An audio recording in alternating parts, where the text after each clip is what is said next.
All right, folks, I've always wanted to check out this slip joint, and I finally got a chance to. This is the Giant Mouse ACE Farley, and I am loving it. So let's jump into this on the Knives Fast channel, this modern and classy slip joint. This is the Farley in titanium and carbon fiber, and I am liking it. Now, if you're not familiar okay, let's start here. If you're not familiar with the channel, I've reviewed a bunch of Giant Mouse knives, and the one that has kind of stuck around for me is the Sonoma V2. Well, there's no mistaking the lineage here between the Farley and the Sonoma. Now, Sonoma's way longer, but you still have that thin profile, like not very tall, and the same handle, basically shrunken down. And a somewhat similar blade. This is more of a straight back, more of a drop point, or even spear like here. But you can definitely see the lineage of these two together. So thought that would be interesting to show. Now, this is obviously a slip joint, but it is classy. We have a crowned back spring and back spacer, like part of the back spring, with a lanyard loop and jimping back here. You have a crown spine. You have a nail nick. On the one side, you have this beautiful satin finish with a very nice plunge and well, let's look here. Yeah, so, it's a gradual plunge, which they always are when they're swept like that. And you can see, you can probably get a few sharpenings out of there before it's an issue, but it is a little bit thick on the back side of that. Just wish they had done that a little better. Now, you do have a very nice titanium bolster here or frame, and then the overlay or the covers of the racing, if you will, or weave carbon fiber. Now, it looks cool because it's contoured. Anytime you contour carbon fiber, you get a good look. Now, you have a loop over. We have a slip joint with a clip. Whoop. There's a lot of people that love that. So you have a slip joint with a clip. It is reversible. There is quite a bit sticking out, but it still carries very easy. I carried it twice in the pocket all day long, and it worked great. Reversible very easily. Very nicely done. Love the contouring. Now, it is smaller, like a slip joint. It is a 3.5 finger knife for me. I am off just a little bit. I'd call it a 3 3/4 finger knife for me. Very comfortable. Now, you do feel the clip, but I would not call it a hot spot at all, at least not for me. You may find it differently, but for me, nope. Nice cutter. Very nice. You can see very nice thin cuts.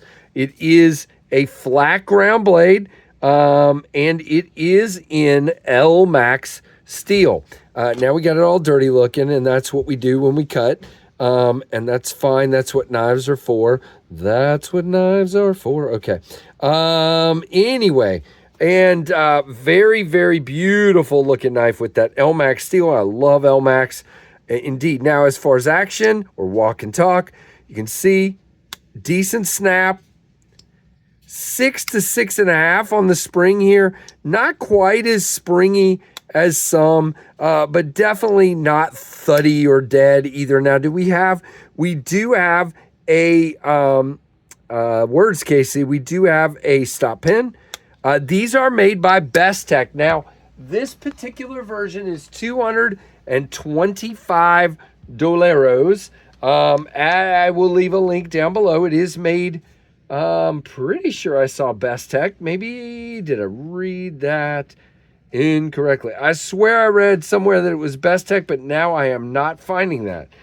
So that is super interesting that I'm not finding it, but I swear I read that. Anyway, 6.4 inches overall with a 2.75 inch blade in LMAX, 0.12 on the blade thickness. Very nice, especially for such a short blade.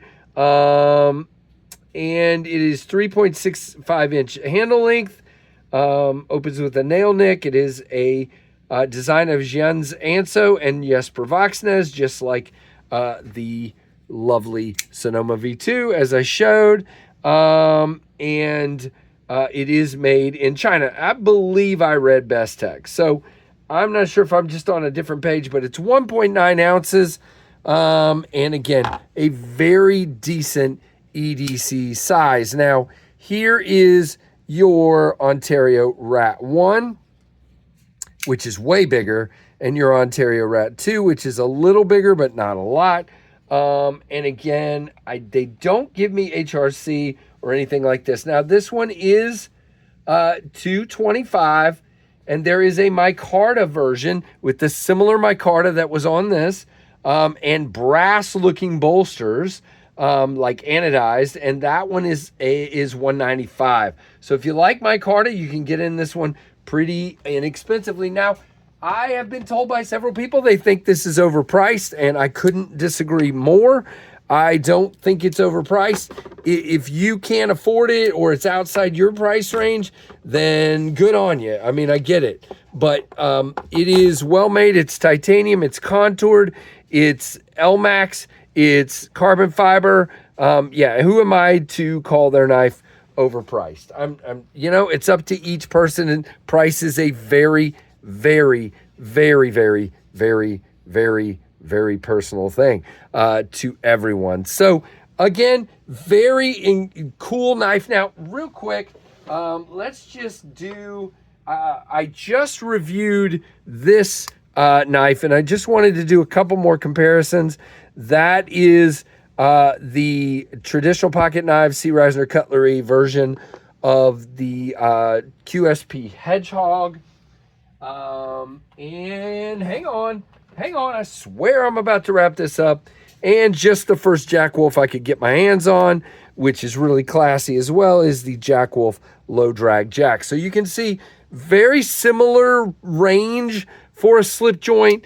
Slip joints usually live in about that area, and it's a very nice size. Again, I can get 4 fingers, and it's fine for me. No big deal, especially for the type of cutting I'm doing with a slip joint. So what do you guys think of this one? Let me know down below. I would love to hear your thoughts on this. Is this one you're interested in?